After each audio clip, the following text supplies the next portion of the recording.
Hello बच्चों, आज हम गोस्वामी तुलसीदास जी की लक्ष्मण मूर्छा और राम का विलाप पढ़ेंगे। इससे पहले वाली वीडियो में हमने कवितावली पढ़ी थी, तो तुलसीदास जी का परिचय मैं फिर से दे रही हूँ। थोड़ा सा आप देखिए, ये उनकी तस्वीर है। आगे चलें। तुलसीदास जी का जन्म 1532, मृत्यु 1623। ये रामचरितमानस के लिए प्रसिद्ध हैं और अवधी भाषा में इस रचना की उन्होंने रचना की थी। तुलसीदास जी का समय अकबर जी का शासनकाल रहा है और इनकी पत्नी का नाम रत्नावली और पुत्र तारक थे।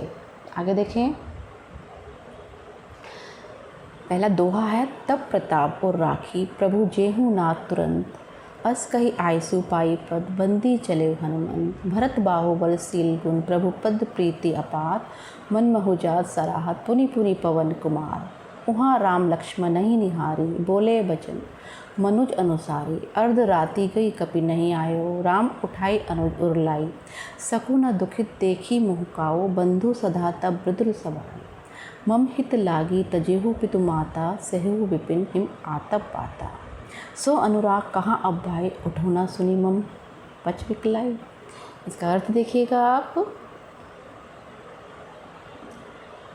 यहाँ पर हनुमान जी श्री राम के भाई भरत जी से कह रहे हैं कि हे प्रभु, आपके प्रताप को हृदय में रखकर मैं तुरंत यहाँ से प्रस्थान करता हूँ। मैं थोड़ा सा आपको इसका प्रसंग सुना देती हूँ कि लक्ष्मण जी मूर्छित कैसे हुए थे।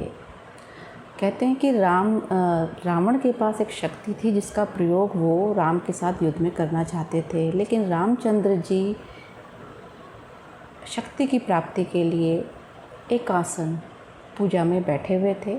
तब वो अपने सेना नायक बनाते हैं लक्ष्मण जी अपने छोटे भाई को, और उस समय जब युद्ध चल रहा होता है लक्ष्मण जी सेना नायक होते हैं।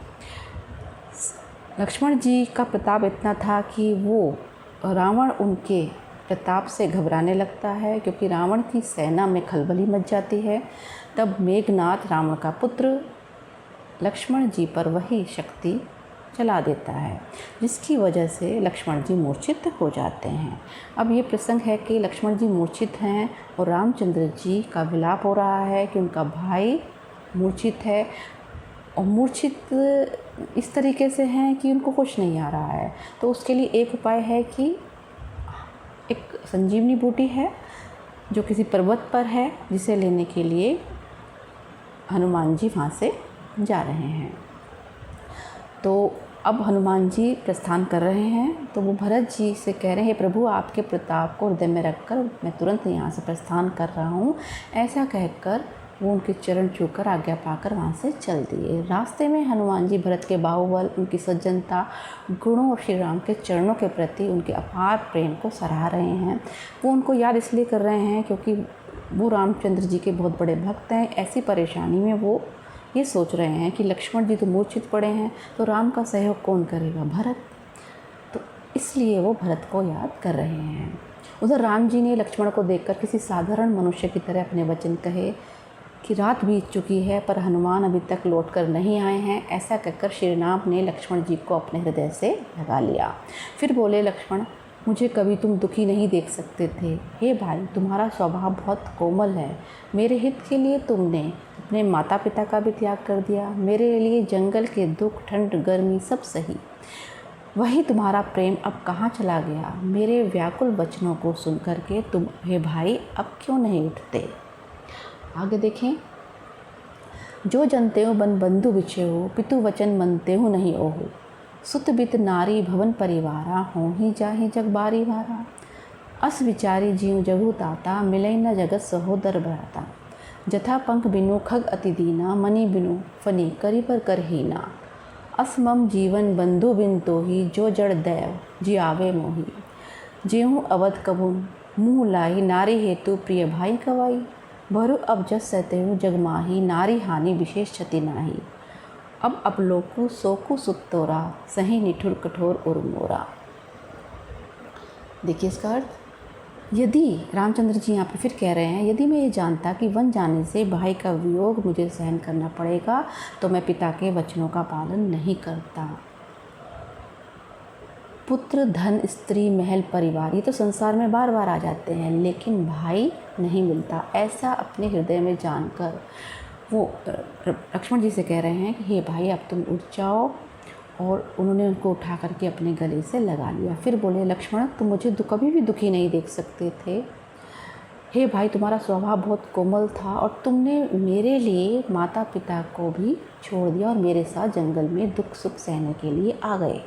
वहीं तुम्हारा प्रेम अब कहाँ गया? मेरे व्याकुल वचनों को सुनकर तुम उठ क्यों नहीं जाते? यदि मैं ये जानता कि वन जाने से मैं भाई का वियोग सहन करूँगा तो मैं पिता के वचनों का पालन नहीं करता।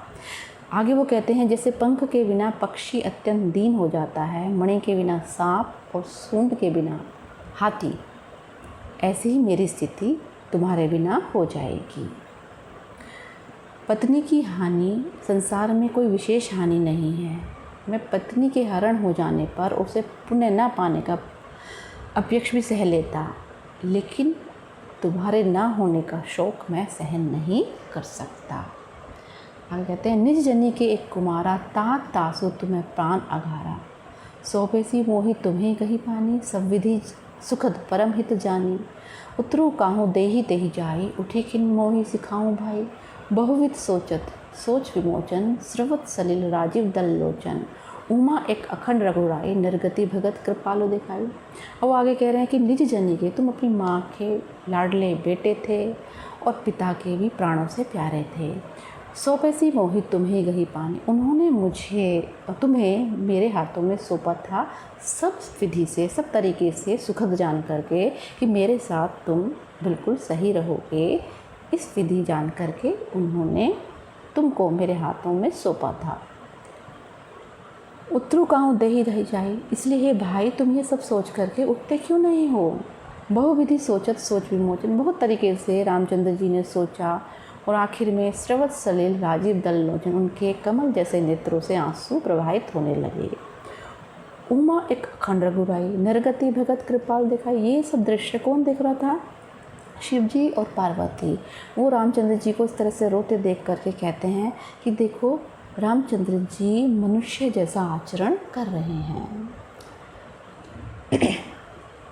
आगे देखें, इसका पद लालित्य यानी कि काव्य सौंदर्य अवधि भाषा में रचना की गई है। कवितांश में करुण रस है। मनवाहु जात सराहत पुनि पुनि पवन कुमार में अनुप्रास अलंकार, जथा पंख बिनु खग अति दीना उपमा अलंकार, श्रवत सलिल राजीव दल लोचन उपमा अलंकार। आगे देखें, सोठा, उसके बाद एक चौपाई, प्रभु प्रलाप सुनि कान, बिकल भय बानर निकर, आयो गयो हनुमान जिमि करुणा मैं वीर रस, हर्षि राम भेटय हनुमाना, अति कृतज्ञ प्रभु परम सुजाना। कि प्रभु रामचंद्र जी जब प्रलाप कर रहे थे तो सभी बानर, बंदर और भालू निकल करके बाहर आ गए। आए तभी हनुमान जी का प्रवेश होता है पर्वत को लिए हुए। इस प्रकार लगता है कि जैसे कर्ण रस में वीर रस का आगमन हो गया। हर्षि राम भेटे हनुमाना, रामचंद्र जी खुश होकर के हनुमान से भेंट करते हैं। अति कृतज्ञ प्रभु परम सुजाना, और रामचंद्र जी उनके बड़े आभारी होते हैं कि इतने चतुर हैं कि वो साथ साथ वैद्य को भी ले आए। तुरंत वैद्य तब कीनी उपाय, वैद्य ने तब उपाय किया। उठी बैठी लक्ष्मण हर्षाई, और लक्ष्मण जी उठ करके तुरंत बैठ गए। हृदय लाए प्रभु भेटे भ्राता, प्रभु रामचंद्र जी ने अपने भाई से प्यार से भेंट करी। हर्ष से सकल भालू कपि भ्राता, ये सभी दृश्य देख करके भालू और बंदर खुशी से उल्लासित हो उठे। कपि पुनि वैद्य तहाँ पहुँचावा, तब बंदर ने पुनः जहाँ से वैद्य को लाए थे हनुमान जी, उन्होंने उनको वहीं पहुंचा दिया। जिस विधि से लाए थे उसी विधि से वहाँ पहुंचा दिया। यह वृतांत दिशानंद सुना। ये वृतांत यानी कि ये पूरा जो घटनाक्रम था ये सब किसने सुना? अब रावण के पास ये खबर पहुँची। अति विषाद पुनि पुनि सिर धेनु, उसने गुस्से में आकर के, दुख में आकर के उसने अपना सिर धुनने लगा। यह एक मुहावरा है।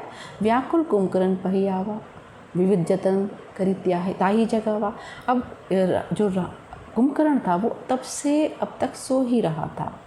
इतना दुखी होकर के रावण अपने भाई कुंभकर्ण के पास पहुंचते हैं और उन्हें बड़े जतन से, बड़े प्रयास करके उनको उठाते हैं।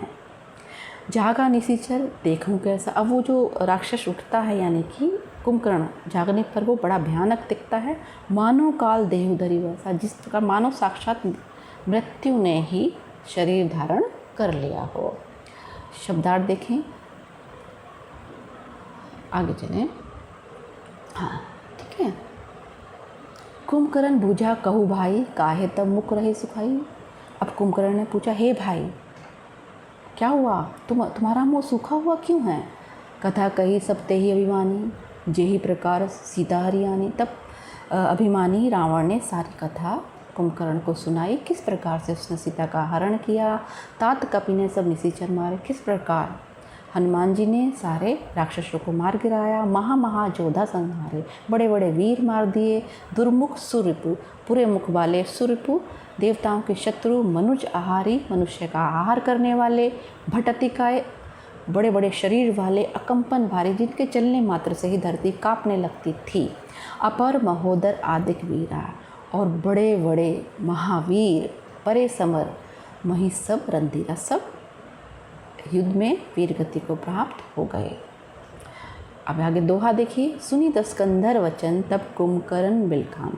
जैसे ही रावण का यह वचन किसने सुना, कुंभकर्ण ने, तब उसने क्या कहा, देखिए, जगदम्बा हरियाणी अपसट चाहत कल्याण, कि जब तुमने साक्षात जगदम्बा का हरण कर लिया तब तुम क्या कल्याण चाहते हो, यानी कि तुम्हारा कल्याण बिल्कुल भी नहीं हो सकता। देखिए इसका काव्य सौंदर्य देखिए, अवधी भाषा में रचना है और करुण रस है यहाँ पर। फिर बाद में जब रावण कुंभकर्ण से मिलते हैं और कुंभकर्ण उठ के बैठते हैं तब भयानक रस आ जाता है, और जब वो सीता जी का वर्णन कर रहे हैं तब भक्ति रस आ जाता है कविता। ठीक है। आयो गए हनुमान जिमी करुणा में वीर रस, उपमा अलंकार अति विषाद पुनि पुनि सिर धन्यो। यहाँ पर सिर धुनना मुहावरे का प्रयोग है। जागा निशिचर देखूं कैसा, मानो कालो देह धरियो वैसा, उत्प्रेक्षा जगदम्बा हरि आनी अपसट चाहत कल्याण, यहाँ पर विरोधाभास अलंकार है। तो इस प्रकार आपका ये अब यहाँ पर समाप्त हो रहा है। हम फिर आपसे मिलेंगे, तब तक के लिए आपसे नमस्कार।